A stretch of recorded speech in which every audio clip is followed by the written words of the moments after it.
Okay, so hi Daisy, this is Reiner, and this is the first time in over 3 years, I think. Over 3 years, yes. The first time in over 3 years that I am once again switching roles from being the interviewed person to the interviewer. And I'm taking this occasion to do this because many people probably know that you and Inka and I are friends, but they don't understand on what basis on what foundation this friendship has been existing. So let's start from the start and then go back into the past. To me, starting from the start means when I first started interviewing people for the Corona Investigative Committee, there was immediately an extreme response, an extremely positive response, pretty much from all over the world, because very soon we decided we're going to do, I don't know if we did this from the start, but we did it very early on. We decided to do the interviews that we did on the Corona Investigative Committee, both in German and in English. And that's when you, or maybe even from the very start, when you were attracted to, or your attention turned to the Corona Investigative Committee. How did this happen? What did you do back then? Hi, dear Reiner. So, thank you, first of all, for this extraordinary honor that I am interviewed by you. I do remember in 2022, we almost got there, and then other things became priority. So, how did I become aware of your work? Well, there was this famous statement or appeal to the German Chancellor back then, Angela Merkel, from Professor Sucharit Bhakti. And I heard that and I said, what a brave man. This all makes sense. And back in the days, YouTube was maybe a little bit more fair with the videos that it then afterwards, when you watch a video, then it gives you suggestions, watch this, watch that. And then I heard you speak and I thought, that's weird. I mean, an attorney is talking about that. And then I listened. And then came July 10th, I believe it was, or maybe July 12th, 2020, when the Corona Investigative Committee had its premiere. And I was just thrilled. I thought, wow, finally, somebody's cleaning house. Somebody is asking the right questions, and somebody is doing the right thing and is going to help us turning from ignorance into wisdom, from not knowing into answers. And back in the days, so it's very funny that you asked me what I did at the time. In January 2020, I was contacted by a lady from Australia who is originally from New Zealand, but she grew up in Australia and lives there. Kathy Tate. And she asked me, hey, I heard you do this and you do that. And I always dreamt of doing a podcast. And I wonder if you do a podcast with me. Now, I go back to 2017 when I lived in Florida. I still reside there. And Hurricane Irma came. And I lived in a beach bungalow, little cute little island there in the Florida Keys. And that hurricane brought water into my house higher than my hips, which meant that actually I lost everything. But I remembered that my dad told me when I was 3 or 4, and I have clear memory of that, Daisy, people can take anything and everything from you, but you can never, ever lose what's in your heart and in your brain. And that's what I remembered. And so that's what I did after Irma. I helped the community to overcome their trauma because it was just not an easy time. Florida was hit very severely, especially the Florida Keys. And so in 2020, when Kathy Tate asked me if I wanted to do a podcast, I said, yes, of course. Since 2017, I wanted to do a podcast. I just knew that I didn't want to do an interview podcast, but I also knew that I don't want to do a solo cast. So meaning that I'm just, talking into nothing. So what happened is that we then brought into the world the Mindset Evolution podcast by Bald and Blonde. Why Bald and Blonde? I'm blonde, obviously, and my podcast partner in Australia, Kathy, she has alopecia, so she has no hair. And we thought, okay, we're bald and blonde, mindset evolution. And then our very first episode that we wanted to air in March 2020, that was just shortly after the lockstep lockdowns began worldwide, then I thought, let's call it a global reset. And it was recorded. Kathy was not very equipped with technical, microphones and camera and such. And we said, it doesn't matter. I think it's much more important that we help the people now, because now is when they need us. And I tried to upload that thing onto YouTube, and like 20 attempts, and it was just stuck.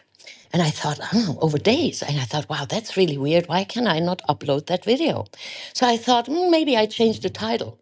And tac, voila, da da da, it was published. So I thought, so it was the title. So that is why I was very, very soon, or very early, much aware. And then we continued with this podcast. We produced a lot of episodes, and then we launched on August 18th in 2020. But much more importantly, it was so clear to me from the very beginning that actually what is being utilized on the global population is the divide et impera, the divide and conquer. And I knew that when we can conquer the divide and conquer, and when we can stand together and unite forces and unite our spirit and our hearts and our love, and we have so much more in common than we like to admit oftentimes, then I knew that that is actually the big challenge, the humane or humanitarian challenge. And then, of course, I followed you and I followed your work, and, Florida, 6 hours time difference to Germany. And on Fridays, I never took on any client sessions or anything, because I work with clients from around the world to get their best results that are possible, like a mindset coach. And then on Fridays, 4 a.m. local time, I switched on my alarm and I got up and I was snuggling in bed and I was listening to every single episode of your work. Wow. So you were on to what was going on. Did you have a sense of something being totally wrong, or what was it, what interested you in what we were doing there? Because I did it because of my 15 years experience as a specialist in medical and pharmaceutical law. And I immediately, in March, when I became aware of what was going on while we were still at the RAND, I immediately sensed, without really knowing it, I immediately sensed there's something really, really strange going on, because everyone, or at least anyone who is in medical and pharmaceutical law, they should know, or in medicine for that matter, that it takes much longer than 6 or 8 months to bring a new drug, or especially a new vaccine, to market. It usually takes 8 to 12 years. So what was going on when they said, oh, the only way out is a vaccine, was something that I thought smelled of almost of a crime. It much later, of course, became very clear that this is the crime of the century, and probably a real crime against humanity. But did you feel the same way, or what was it that triggered your interest in the Corona Investigative Committee's work? Well, so in 2019, and I shared that with you in a private conversation a few Yeah. days ago, in 2019, in November and December, I got notified that it would be a good idea if I'd stack up on some rice and beans, because we would not know what, but something's coming. And I thought that's really weird. And I didn't really want to give any energy to that, because I very much believe that wherever my energy goes, everything grows. So I didn't want to participate in the fear mongering. But then I thought, okay, I mean, I go and get some more groceries, things that I can store for a while, and then let's see what happens. And I sense that something is off. I do not have knowledge neither in legal ways as you do, nor in medical fields. I'm not taking any medications because I had a situation when I was very young that my body didn't really want to live anymore. And I noticed Mm. that there's only a natural way out. And that is exactly what I did. And ever since, I'm not even taking an aspirin or something like that. But what I really was fascinated by is that the questions you asked and how quickly you were able to connect the dots and make it understandable, even for me, who does not have any legal former education or medical education. I was so fascinated by that. And for the first time in my life, I discovered a fascination to history, because I was never, ever interested in history. I was never, ever interested in politics or in geopolitics and into the pharma industry and such. And now, all of a sudden, all of these senses and these curiosities were awakened thanks to you. And I learned, oh my goodness, what I learned. Wow. Well, here's the thing. I have done probably between 2,500 and 3,000 interviews, but not real interviews like televised interviews. I interviewed witnesses. I interrogated witnesses. I sometimes grilled witnesses over 30 years or so of practicing law, of taking people to court and trying cases. And when Inka and I realized something is really, really strange about this, this is beginning in April of 2020. We were still at the ranch with our dogs, and I was beginning to think that we should ask some real experts on what is going on. And I remembered that, of course, I've done a lot of work in medical and pharmaceutical law. I organized many of the international conferences that we had at the University of Göttingen. So I knew many of the people, many of the big players on the international scene. But I started out not doing interviews because I wasn't really well connected at that time, as I was spending much of our time at the ranch. I was traveling back and forth between Germany and the United States because I was practicing law in both countries. But I had been flying back and forth, 3, 4 times a year. I would go back to Germany in order to try the really important cases that my clients wanted me to try myself and not delegate to one of my colleagues. But I did do something. Instead of doing interviews, I started doing these short videos, 5 or 10-minute videos, while we were still at the ranch. You can actually, if we can find these videos, you'll see that I was sitting in a chair in front of the ranch house or amongst the bonanza trees that we had there, or even in front of the old Bonanza series stables that we had there from the TV show Bonanza. But I didn't do any interviews. I started doing these interviews when Inka talked me into going back to Germany because she thought, we're going to do a quick heads up for everyone. We're going to do an extended weekend, and we're going to talk to all the experts, and the government is going to apologize. Big mistake, of course, as we now know. And that's only then, when we returned to Germany in late May, doing a real investigative committee, Corona investigative committee, when that began to take shape. Why did it take shape? Because we realized that the government wasn't going to do anything. At that point, I had no idea that the government was part of this, part of the mass murder that was coming up. But at that point in time, we still thought, okay, if the government isn't going to do it, then we're going to do it. So that's how all the interviews started. And then all of a sudden, you got in touch with us.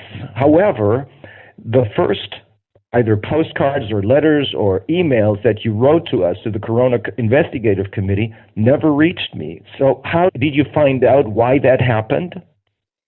Well, yes, years later I found out when I heard that there was a communication issue, so that many people wrote or many people reached out to the Corona Investigative Committee to the address in Berlin because there was no response. And I remember that during these shows that you conducted, there was also that your former co-host, Viviane, she would ask, yes, we need help with editing and finding, copy editing or such. And these are many, many pages. And I remember I was sitting there at night and I thought, okay, so they're sleeping now, so let me work on that. By the time they get up, they have it. I never, ever received a note, yes, we got it, or thank you. I'm not looking for the thank you. I'm happy when I can contribute. But that was really weird. And you were going on very strong with your shows. And again, I was learning continuously. I do believe in the circle of my friends and acquaintances, you saved a lot of lives because it made sense what you found out. So your findings were absolutely essential.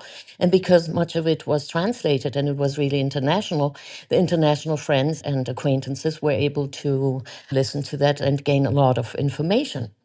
And then How did you yes. how did you reach out to us? Letters or what? Emails.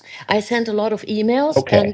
emails, and I also, with the editing, I don't even remember. I think Viviana had posted something on 2020 News, and then I downloaded that document and I went over that and did some copy editing, like Rechtschreibfehler and things like that. So spelling and such. Yeah, but I never received any notice that the emails would not be delivered, but I also didn't receive any heads up that, okay, thanks that we received, thank you for reaching out.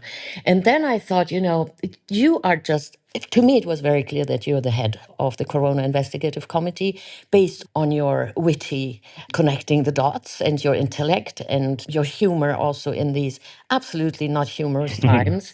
And I think that was very, very important. And it was a delight, really. And I know it from many, many people who contact me.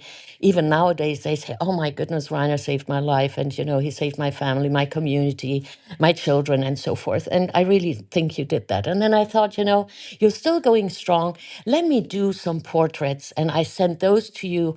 And maybe that energy is going to reach you, even if my emails don't.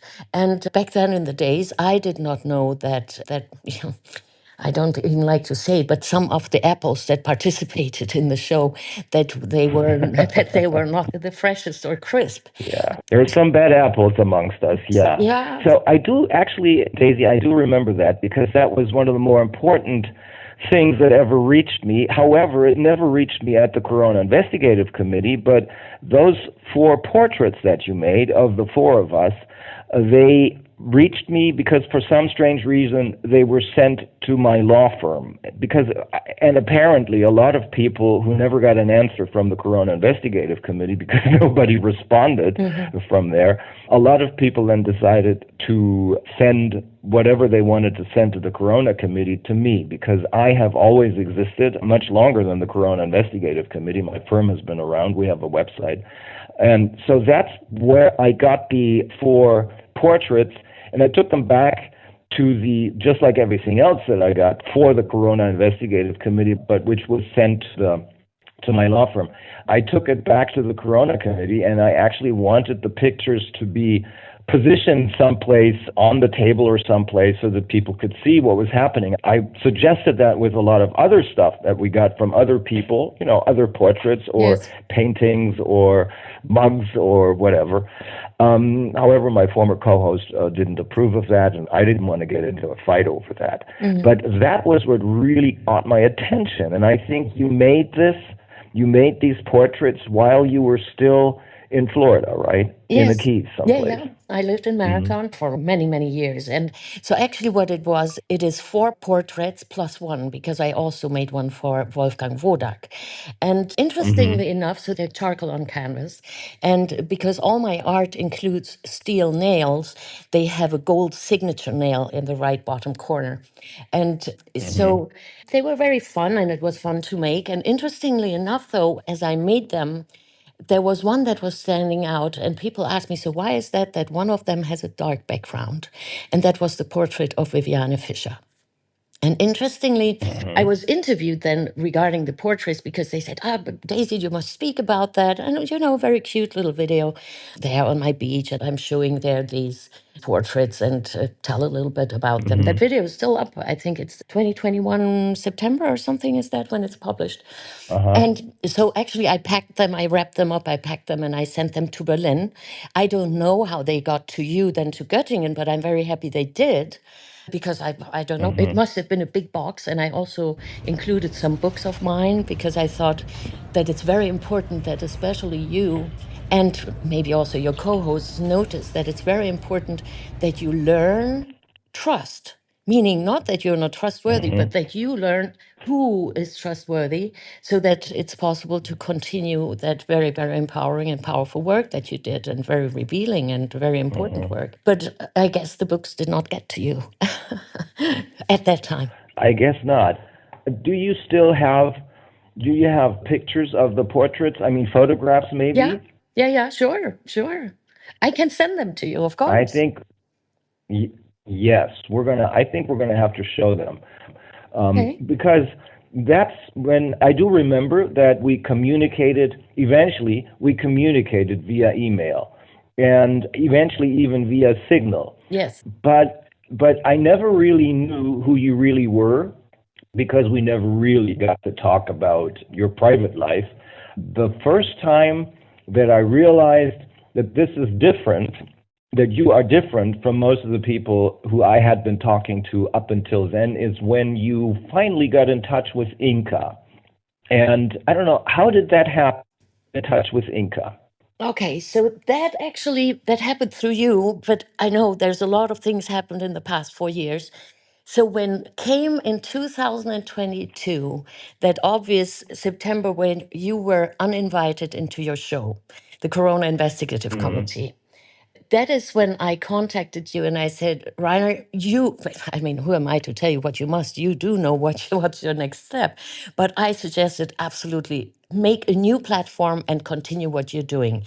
And then you shared with me that you do, because how we got in contact is because of the portraits, you wanted to thank me, and you reached out to Roger Bittel and asked him if he can have my phone number. So he contacted me and he said, "Hey, Rainer wants to call you. Is that okay? Can I give your phone number?" I said, "Absolutely, yes." And that is when you called me and thanked me for the portraits. That's our initial phone Okay. conversation that you and I had. That was in September 2021. And then in 2022, so we communicated over Signal and emails and Telegram, I think, at times. And then in 2022, when you were uninvited, then I was in the process of creating a big art piece for humanity. And that is, so I hammered seriously 8 centimeter long nails. That's so my favorite length when it comes to nails in art. And I hammered over 150 hours in 5 weeks because I needed to go back to Florida. So I wanted to finish it. That happened here in Europe, that I made this art piece. And it is actually a human who you see the arms are up and every nail represents a human. And it shows that at the bottom of the torso, there's fewer nails. And as they come together, it shows that then we are strong. And I made that for humanity so that the Dividend Impera finally wake up people so that we can understand, hey, we can only get through this together. And then I thought, okay, so this is ready. Let me make a logo for you for your new show. And then you shared with me the new name of the show that was ICIC, International Crimes Investigative Committee. And then I made some Yeah. logos, and that nail art was included. And because I made you a few, then you said, oh, you will ask Inka which one she likes most. And then you and I, we were in Zoom. And that is when you called Inka and said, hey, Inka, so which one is it that you might like very much? And then we agreed upon the logo that will be the first logo for the ICIC. And that's how I met with Inka. That I met with her later on, that is thanks to you, because I think you also have a very great sense what's the right thing to do, because you copied me on an email to her. And that's how I had her email address. Oh, okay. So it was both, it's a combination of actually me putting you in touch with her. Yes. I simply forgot of me putting you in touch with her, but then you also must have had the intuition to get in touch with her at exactly the moment when she really did need help because she felt totally alone. Yes. Is that how it happened? Well, it happened actually earlier, because the day that you were no longer in Mexico, that October 2023, I knew I'm going to connect with Inka because I knew that I can bring a lot to the table that may be helpful for her at that time, like emotional strength and mindset. And I mean, look, I'm working with people for more than 2 decades and quite successfully. And I thought, let me help her. So what I did, I knew that she must be overwhelmed, because that's very obvious that anyone, any wife who is going through what you two went through must be very much affecting her. And what I did, I just simply sent her bouquets of flowers. Flowers. I sent her flowers every single day. Every single day. I made it a point. I sent her flowers, beautiful bouquets in an email. And I said, Inka, whenever I can do anything for you, reach out. Anytime, anywhere, anyhow, I will be there. And it took some bouquets that I sent to her, and I always sent her much love and white light. And I think she resonated with that, because one day she responded to my email and she said, yeah, it will be good when we talk. And that's how we began talking. And that was, I think, either December 2023 or January 2024. 23, 24. Yes. And then in 20, was it in 25 that you first visited her? Yes, because we were in daily contact. Ever since she reached out via email, we were in daily contact. It's very few days that I'm not talking to her or we're not sending something to each other. And I think that is very important. That was very important for her. And I knew that she's not doing well because we were talking all the time. And I said, I'm going to visit you. And I made it a plan that I go and visit her last year, 2025, for 1 month. And as I was there, the first 2 weeks, I knew that 1 month is not going to be enough. And I extended my stay for 2 months. And I was there with her every day, and we got a lot of things done. And I'm very happy that I was able to do that. And I was very Hmm. happy and grateful that she was open to that. But I think it was just the perfect time. And that is the time that when you all of a sudden from Rostov, you couldn't call her. I remember she was so Yeah. excited because there was a video call up and she said, "Oh, like such a beautiful wife-in-law." She said, "Daisy, I wonder what am I going to wear? It really touches my heart." And then comes the news that we don't know where you are because you're not in Rostov Yeah. anymore. And that was very important, I think. And it was very, maybe even the universe was watching over us and certainly watching over her, that it was possible for me to be there during these times, because that was not an easy time when you were Yes. from Rostov to And Kyiv. I didn't even know about it because we were not able to talk at all. Yeah. I mean, when we did talk, those few times when we were allowed to talk over the phone, or once or twice a month, I was able to communicate with her via a sort of a Zoom video phone. Yes. But we were never alone. Yeah. Someone was always monitoring our Yeah. calls. So it was impossible for Yeah. her, and she's a very, very, very, she's the most private person I know. She Yeah. does not want to be in the limelight. No. I don't mind, because whenever I think I need to get a message across, obviously it takes me stepping into the clique lights at least. Yeah. But she's just the opposite. So at that point in time, the only thing I sensed is that she's having serious problems trust any of the officers who were monitoring our calls, and for good reason, because you couldn't trust any of them. And so that's why she never explained anything to me. The only way I found out that she is in a bad way is because her voice Hmm. was, she was speaking slower and slower, and I could hardly hear her, and that's always a bad sign. Hmm. So after I found out how bad the situation really was, I was even more appreciative of the fact that you visit her right then and there. I think the original plan for you was to only stay there for a month, and then you stayed for 2 months, right? Yes. Yes. Yes. Yes, Mm-hmm. yes. And I think it was just perfect. And I think, you see, it is also a challenge because from her point of view, I think that she doesn't want to burden you. You have enough on your shoulders, you see. And of course, in top of all that, all the conversations are monitored, so there's no privacy. But we found our Yeah, ways, and we got some messages to you that were important, and I'm very happy that I was able to deliver yeah, that. That was then later when I visited you. yeah. Okay, and then you visited her again this year, right? Yes. In 26? Yes. So For another month. yes, of course, I already knew, I'm making travel plans nowadays with either an open ticket or, which is flexible so I can rebook easily and not so horrendously pricey. Because when I was there, I already knew the first week that I will have to extend my trip, my stay, and we did.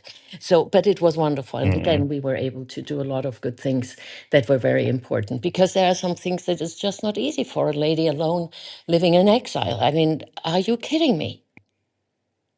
Obviously. I know a lot more now, and it's even now it's hard for me to think about it. The only response I can give right now is I will get these bastards for sure. But let's not talk about this evil stuff. Let's talk about, where does this urge, your urge to help, where does it come from? Where do you come from? Well, so I was born and raised in Germany, in southwest Germany, that's between Stuttgart and Lake Constance.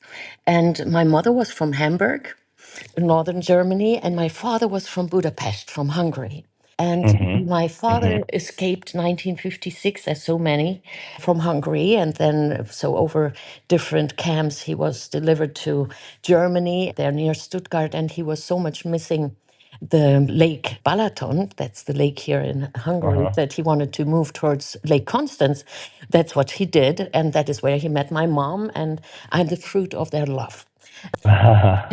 And somehow I do believe I have that maybe in my soul, that I like helping people, because as a little kid, I was also always going to the black sheep in the family or the black sheep in the friends' clique or in school. I always liked to help those who were maybe not aware what's in them. And I always very much enjoyed inspiring people to get the best out of them. And then, of course, when I was 8, the first tragedy happened that is really tragic, I think, when my father and his parents and my mom got into a car accident where I supposed to be in, but my father said last minute, Daisy, you stay at home with your brother. And so I did. That saved my life because my mom was the only survivor. And she was in a hospital for a very, very long time. And when she came home, nothing was the same. And I somewhat, at that time, in that era, it was not really common that people thought, oh, maybe there's a trauma involved. I mean, all focus was on my mom, that how could she survive, not only physically, but mentally, losing 3 loved ones at the same time, and her being the only survivor. So that was a miracle, I think. And then I went to boarding school because my mom, she focused on my dad's business. He was an inventor, security and alarm systems and special security devices. And I went to boarding school. And he was a very successful inventor. Yes. So that your family was, to put it in these terms, well-to-do, right? Yes. So my dad, he was very clever and he had very good ideas. I give you an example. So when I was little and couldn't reach the light switch, my dad was not willing to paint around the light switch because I couldn't reach it, but tried to switch it on. So when I was 3 years young, so early 1972, 1973, we had ultrasonic sensors in the ceiling where we had a ceiling light that my dad built. And when I walked in the room, the light switched on. So that was way before anything. We had music in the garden. He hollowed stones and he put speakers in there, all season speakers. We switched on the TV by clapping the hands. And so it was always fun when my school friends came over Wow. because there was always something new that we could play with, some invention for my dad. Of course, with the alarm systems, we didn't really play because it was noisy. But yeah, my mom then continued that company and she brought it to new success. And after school, my mom wanted to send me to England, of all places. And I said, Mom, I'm not really fond of the food there. Please forgive me, all Britons. I have a different taste, but I respect that you like your food, of course. And I said, and the weather is not really my thing. I want to go to Hungary and I want to learn my father's tongue. And she said, yeah, okay, so if that's what you want to do, I was very much into horses. I wanted to ride the Olympics in dressage. So my mom arranged for a stipendium, I don't even know, scholarship at the national stables here in Hungary. And I was trained by the national champion for years. And I even did trotting races because next to the national stables were the trotting race track. And I did that. And I very much loved horses. They were my best friends because I could trust them much more than humans at the time, and especially afterwards. And then my mom gives me a phone call just in December, and she says, oh, Daisy, for the company, for all the employees, I wrote some poems, and I want you to present them. So go and get yourself a ticket, fly here, and tonight you will be the surprise guest at the holiday party. And so I did, and oh, my brother was so proud of me, and that is such a beautiful memory for me. And my German grandmother, my mom's mom, and my godfather. And then the very next day, we wanted to go to Geneva because my mom had business to do there. My godfather being the right hand to my mom in the business, and my brother, who was always happy to be the air taxi because he had pilot licenses, and he wanted to fly us out. And last minute, my mom says, Daisy, it's too stressful. Why don't you stay home? We will be back on Monday. That was on Saturday morning. And guess what? One day I hang the family business on a nail. Meaning, in English, it's something that I throw the towel or I hang the gloves. And Yeah. little did I know what an impression that sentence had on me. Nail, hang the family The business on a nail, nail. right? Yeah, yeah. And then, so of course they flew out, and I was happy. I mean, a young lady being alone at home. It's not like Kevin being alone at home, but it was nice, and I was dancing and listening to music, playing the piano, and reading and sewing and whatsoever. And Monday evening, my brother's phone line rang, and I pick up. Daisy Papp, this is the phone of Sandro Papp. How can I take any message?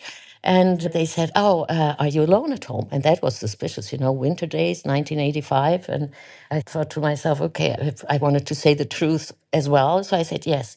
They hang up. Half an hour later, they call me again, are you alone at home? And then I was not, because I had a friend who just arrived before. And then they told me, well, Miss Papp, there's a tragedy that happened because shortly after takeoff, the plane crashed in Geneva. And I didn't believe them one word. And I asked for the tag because, like cars, planes have a tag. And he told me the tag, and I couldn't even breathe. I mean, of course, I continued breathing, but I was in so shocked, there was nothing I could say. So I didn't have a driver's license at the time because I wasn't 18. I was a minor still. Minor, is that right? So I was an adult Yeah. yet. So I was You were driven. 17, right? I was 17, yeah. And then my friend drove me to my mom's secretary, whose husband was the attorney for the company, or he did a lot of legal stuff for us.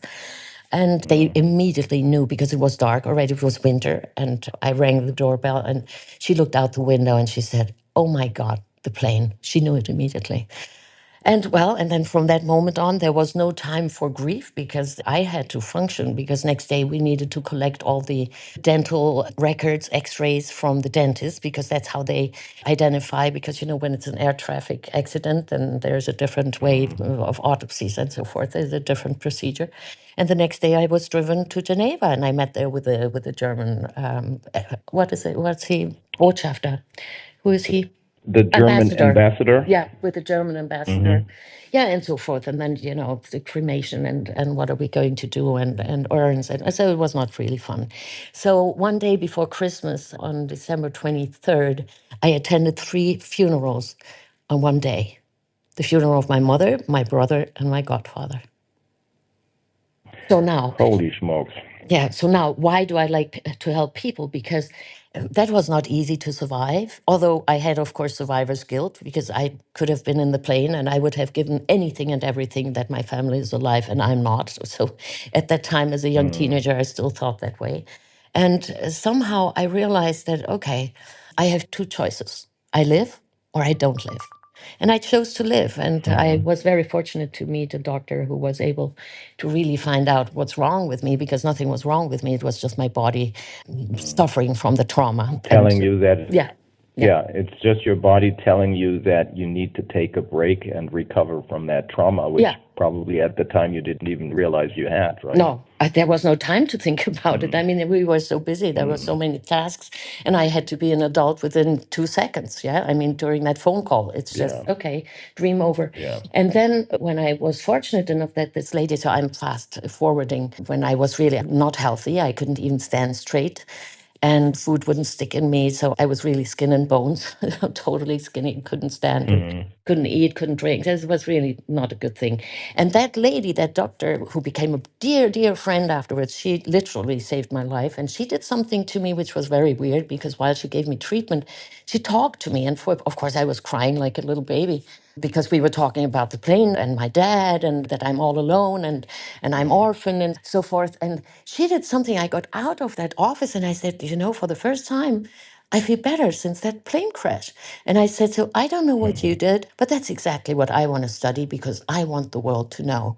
And a few months later, a few weeks, I don't remember exactly the dates, I found myself in class and I was studying NLP, neuro-linguistic programming, with a professor here who is another dear, dear friend who I also consider he saved my life. So my doctor friend and the psychology professor, they have a lot credit for me being here and being healthy as I am. And then, of course, I wanted everyone to experience that, what I experienced, because when I can Yeah, feel better yeah. after trauma like that, anyone and everyone can. And that's what I made Mm, my mm. career.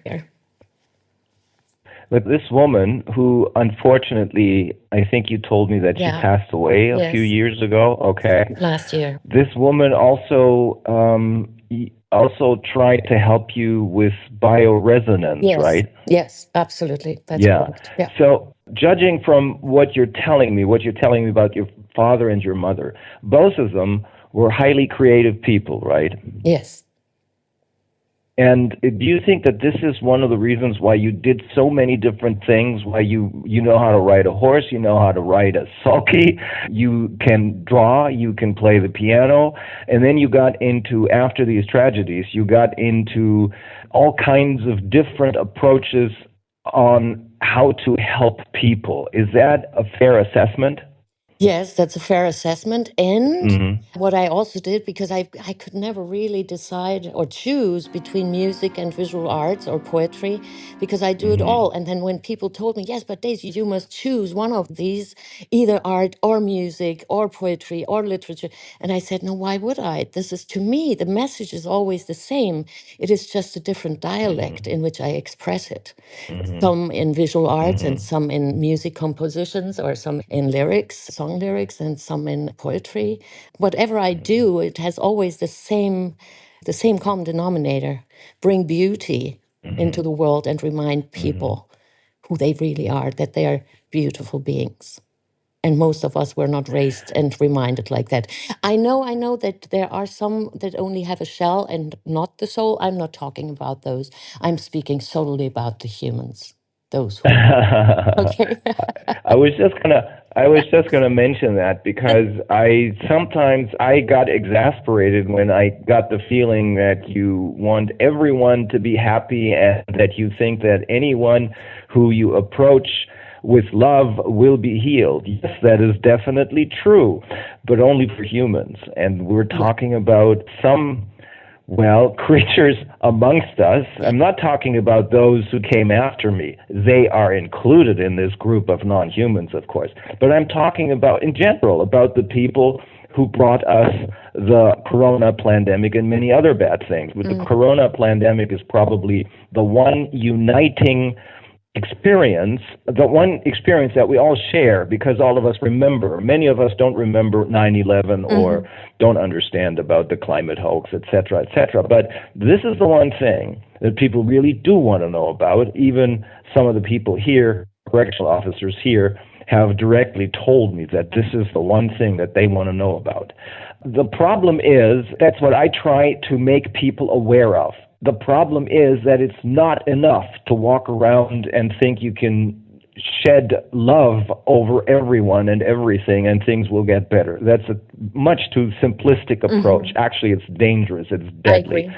That's why I'm glad you mentioned it right now because, as I said very recently in an interview I did, I had just received an article, it's over 100 years old, by Rudolf Steiner, and he said, well, about one third of the creatures that you think are humans on this planet, they're not humans. They're empty shells. They're using human suits, so to speak, and inside of these human suits, there's not a human soul, there's not a human spirit. They're being inhabited, basically, by, well, what I call monsters, by demonic beings, whatever. Other people who try to approach this topic through on a scientific road, psychologists or psychiatrists, for example, they'll probably call these people psychopaths or sociopaths. That's fine, except that I don't find these labels as persuasive as I used to. I now tend to believe that Rudolf Steiner's approach is probably the more credible one. It's much more plausible. There are creatures amongst us that look like humans, but if you look into their faces, and that's interesting, you can usually see that they're totally devoid of empathy. Totally devoid of empathy. Most of them almost give the impression of being robots. Now, just to make this clear, and if that's really one third of the population on this planet, and then you add maybe another third or another quarter of the people who are, as Dietrich Bonhoeffer said, just plain stupid and easily manipulated, then you have a lot of, well, what you think is people, you have a whole group of beings that are not good for anything except for evil stuff or for manipulation. But just to make this clear, your approach is directed at the humans, right? Because there's some misguided humans who simply made mistakes, Yes. innocent mistakes, and they can always come back and get on our side of the fence. Those are the ones who you want to approach, right? Who you want to reach. 100%, 100%. So first of all, yes, I Mm-hmm. agree with you that I'm focusing on the humans or those Mm-hmm. besouled beings. Yeah, like I think your dogs, for example, Yeah. they have souls. So I've seen, Oh, they are my yeah. furry friends, Annie and Jimbo. So they But you see, very interesting what you're saying that, okay, so then it appears that there are humans walking Earth, or they appear as humans but are empty shells. So in 2010, I found Vera F. Birkenbiel, you know, the German psychologist and management trainer, world-renowned lady. And I found everything I found of her, I wanted to know. I studied. Wherever I was taking notes. I had books filled with pencil writings because I took notes of her seminar materials. And then I found that she mentioned the island model, but it was not really put on a big stage. She didn't make a big deal out of it. And I said, oh my goodness, that is it. The island model, it's a metaphor, it's a psychological metaphor where she says that everyone sees the world and perceives the world from their own little island and based on what the ingredients are in that island. You and I, we both grew up in Germany, but we have a very different perception of what happened back then and how you perceived it and how you evaluated it and what meaning you gave, or anyone else who grew up and lives in Germany. And the island model helped me. So I took that on because I wanted to find out how that works with my clients. So all my clients, even up to date, they learn the island model. I even wrote 2 books about that. That's super easy, super fun, and it helps people to realize that people do what they are doing based on what is in their island and what they hold in their not conscious mind. And then I had a conversation with a psychology professor because I was always into learning. I never became a psychologist or psychotherapist. I didn't want to because I did not want to be restricted by any curriculum. And so I made my own brand in 2008, self-recoding, but that's a different story. So in 2010 and 11, I had conversations with a psychology professor in Ohio, and we had very interesting conversations. And he was not a man with a lot of words, but he was very direct, and it made a lot of sense. Sometimes he said something, and I was thinking about it for 2 days because whoa, this was, oh, I never thought of it this way. And that is when I developed the 5+2. The 5+2 is actually the formula for life. That's the nickname it got. It's 5 behaviors, it's 5 words and 2 words that are absolutely making it easy to measure trust. Now, the reason why I'm mentioning that, and I share with you what it is: consideration, admiration, respect, empathy, dignity. Having a word, meaning say what you mean and mean what you say. And the second of the +2 is follow through in a timely manner. Now, those who want to know who is trustworthy, when they look at the 5+2 and they learn that, it's so easy. Every 5-year-old can learn it, and every 95-year-old can learn it, and all of us between. Super easy, simple. Somebody gives me 30 minutes and they're good to go. What happens is that when we measure people's behavior, then it's no longer, yes, but Julie said that, and Thomas said that he's going to do that, or Peter promised that, or Susanna did this. No, no, no. All I do, I lean back and I observe behavior. And when I do that over a period of time, I can exactly tell who somebody is, not as a psychological analysis, no, just by observation, observing their behavior. So I'm very well trained in observing behavior. And when I see people, oh, yes, but look, they're so great. Maybe they are, but I'm still observing their behavior because people can show and pretend who they are not for a long time. So that is, and that is actually in 2021 why I sent to you the big white book. So, but we have another edition that you can read in 45 minutes. But the big white book, that what I sent to you in 2021, that is exactly what I wanted to bring near you, so that you may be easier seeing who is trustworthy and who's not. That was my gift for you. And you see, there are some things we try to avoid them and then they still get to us. You see? When did you send them, the books? In 2021, with the portraits. In 20? Well, that's interesting. 2021. Yeah. It's very interesting. I'm not sure. We may actually have gotten them because at that time we were getting so much mail. Yeah. Actually, at one point in time, we got 6 or 7 very big boxes full of the best wine I've ever tasted, Yeah. from Hungary, by the way. Yes. And I would always try and take the stuff that it was all for the Corona Investigative Committee. So I would always try to take it with me to Berlin, because that's where the Corona Investigative Committee had its shows. I was always traveling back and forth between Göttingen, the place where my German firm is, and Berlin. But of course, the boxes were a bit too much for me to carry and bring to Berlin. And it may have happened that it's very plausible that we actually got the books too, but I didn't, at that point in time, I just didn't have the time to read everything I was getting. Of course But I not. wish now, in hindsight, I wish I had at least taken note of the books, because the problem that soon unraveled the Corona Committee was, of course, that I had bad apples amongst us, all three of them actually, but the two who sealed the fate. Well, the person who sealed the fate of the Corona Committee was Vivian, because she's the tipper and they were the tippee. The two other guys were working for the deep state, not necessarily right from the start, even though Antonia Fischer had been working for the deep state since her time as an apprentice, so to speak, because in Germany, if you want to work as a lawyer or as a judge, you first have to go to law school, then you pass your first state examination, and then you have to go through a 2.5 or 3 year apprenticeship type learning by doing period, and that's when she began to work for the deep state. I don't think she ever stopped working for them. But of course, I knew, because of my experience as a trial lawyer, because of all the interviews I had done, because of all the grilling of all kinds of witnesses, because I definitely felt something is very wrong with these guys. But I thought, hey, what the hell? They don't really play a role.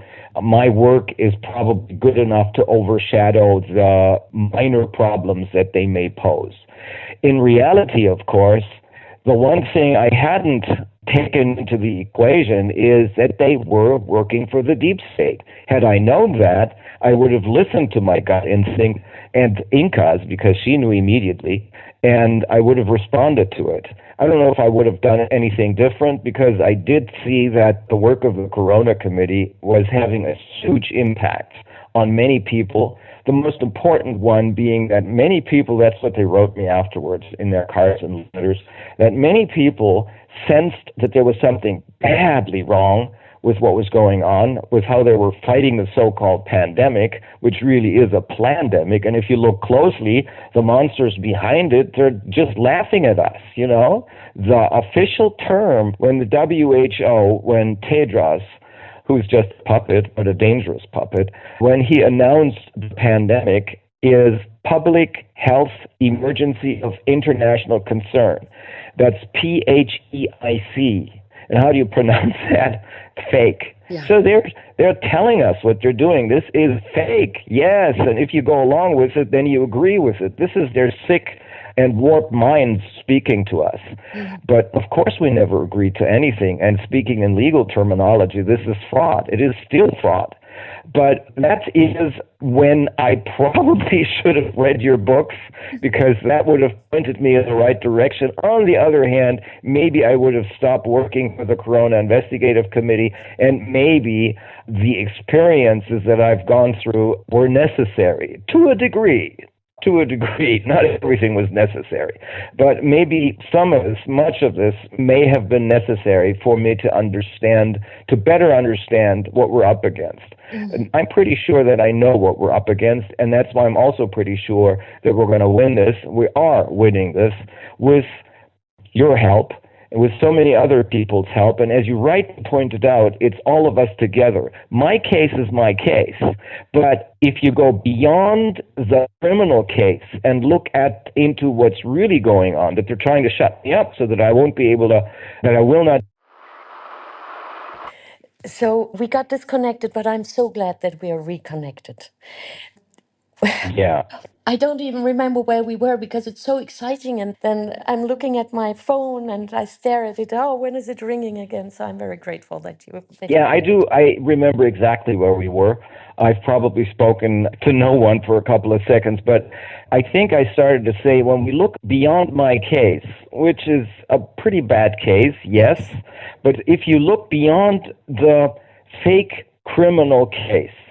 And you realize that it's really a case of political persecution and abduction. Then you understand it's not about any crimes. No, no crimes were committed. Yes, crimes were committed, but only by the deep state, not by me. But the real target was the international public. The real aim was to take me down and make it impossible for people to hear me. It's not that I'm such an important person, but I do probably have the ability to. I think this is what I learned when I taught law at the university. I have the ability to help people understand complicated facts. And because of my experience as a lawyer and because of my experience in medical and pharmaceutical law, that was just what was needed when the pandemic came down.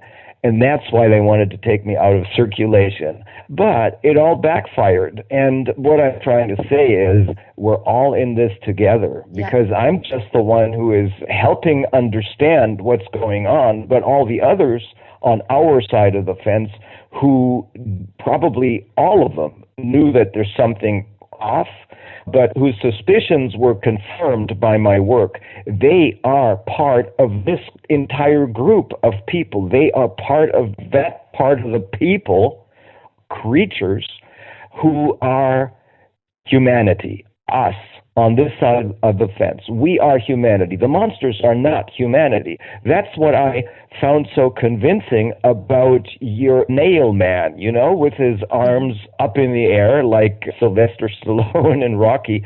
It's a symbol of humanity, and that's why of the triumph of humanity. And that's why I wanted this for my website, actually, for ICIC. Yeah, yeah.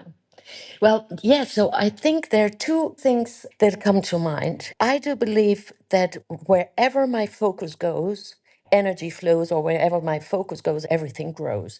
And therefore, I'm very disciplined with that. So I focus on the things that I can change, and I do not focus on things that I cannot influence or change. And that also helps people to be in full responsibility for their own actions and behavior, right? Because I'm accepting others' behavior because that's their responsibility. I'm fully occupied and busy with focusing on my behavior, what I bring into this world. So when I focus on humanity and I'm able to help people to come into their own strength, remember that they can remember, reorganize, remember, become a member again, when they can remember that they are very, very powerful. And when they then learn who to trust, then they are able to trust themselves, because that's where it begins. When I cannot trust myself, how will I be ever able to trust anyone, right? So when I learn trust, then I earn trust, and then I can find others who know trust as well. And then I envision what's possible. And I am so, what word can I use? I'm so concerned, actually, when I see the people who surround us who claim that, oh, yes, but I do good. I also want to do good for humanity. Oh, yes, I help this case, or I help this, I support this or that or the other cause in the world. But they are not feeding the good energy field when they are, when they're gossiping, when they are blaming others without asking questions. I think you know what I'm referring to. Yeah. Yeah, there are a lot of people, and that weakens the team. And I do not focus on that. I focus solely on those who are trustworthy, and everyone can become trustworthy. And that is very, very simple. Again, this is not about my books. It is about what's in the books. I spoke with so many psychologists and coaches in the coaching industry, really big names, and I asked them, what do you think if 2010, the island model and the 5+2 would be absolute basic education in all schools, or, for parents, maybe even grandparents or educators in companies, that it would have been available? What do you believe 2020 would have looked like? Would they have, whomever they are, would it have been possible to pull it off, what they tried and did with 2020? And we know the consequences. And unisono, in unison, they said, impossible, because people would have known who to trust. And it would have been immediately clear. It would have been so much more fishy and visible for many people that something's off here, that the suspicion would have been clear based on observation. So that means that then it would have not been possible to fearmonger us as much, because most people were in panic because they were so fearful. Of course, I mean, whenever you switch on a radio or you go to a gas station or you go to the grocery store, and everywhere it comes out the same stuff around the world. Yeah, that, oh, this is so bad, and oh, this is not healthy, and oh, we need now something, a needle that is going to be the savior. Of course, then people tend to believe it the more often they hear it, and the more people believe it, then it's even more easy to believe it. So I envision a world where, let's say, I'm just giving a number, when 1 million people would know of the island model and the 5+2, and they would live it, because it's so easy and it's simple and it makes sense. And now imagine, I envision, and I invite you to envision it with me, maybe I can inspire you, Reiner, that I envision that because everyone they come in touch with in their life, during dinners, with their family, at work, in traffic, when they commute, that it ripples forward. And I do believe that people are very easily inspired for the good. When you see something where people are laughing, you automatically turn your head towards there. Because, oh, Yeah. wow, what is it? Yeah. And that is what I Yeah. envision. I agree. Yeah. And it's so I simple. agree. And then there's one more part that I'd like to add here, if it wasn't enough yet. But again, it's all, to me, it all makes sense. And I know that you can connect the dots. There are so many things that we carry that is maybe not even ours. I'm referring to inherited trauma. I know that I had my part, and I'm certain that my parents had their part. And I also learned how we can transform that, so it does not have an impact anymore on us. Because I believe that you're right. Peace can only be there when there's justice, and justice needs Aufklärung. What is Truth. that? Truth. Yes. Truth. Thank you.